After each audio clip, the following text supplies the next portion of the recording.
Une sacrée découverte à présent. Des scientifiques américains ont peut-être percé les mystères du Sahara. On savait qu'avant d'être un grand désert, la région était luxuriante et humide. Ce qu'on ne savait pas, c'est que cette transformation s'était opérée en moins de 2 siècles. Alors comment l'expliquer? C'est Christophe de Valambra avec Michael Cario qui nous répondent.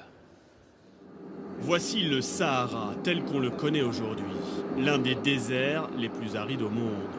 Mais il y a 10 000 ans, il ressemblait à ces régions voisines d'Afrique équatoriale. Des forêts à perte de vue, des plaines verdoyantes, des marécages, des lacs.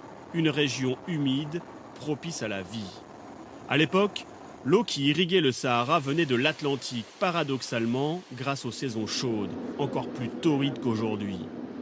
La température augmentait plus vite sur le continent que sur l'océan. L'air chaud s'élevait et créait un appel d'air pour l'humidité du large. C'était la mousson. Il pleuvait sur le Sahara.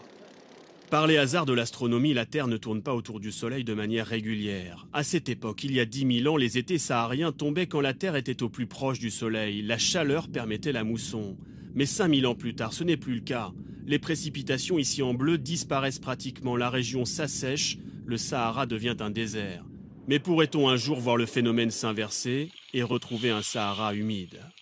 On pourrait imaginer revoir le Sahara vert et humide simplement parce qu'actuellement, il y a une perturbation climatique en cours liée à l'injection par l'homme de gaz à effet de serre dans l'atmosphère. Donc ça conduit à un réchauffement. Et effectivement, à première vue, on pourrait dire que la Terre va se réchauffer plus vite que l'océan et donc que ça va favoriser le phénomène de mousson. Il y a 5000 ans, tout est allé très vite pour assécher le Sahara, peut-être à peine 100 ou 200 ans. Selon les climatologues, certaines régions sensibles de la planète pourraient aujourd'hui subir un bouleversement semblable, cette fois à l'échelle d'une vie humaine. Notre page conso ce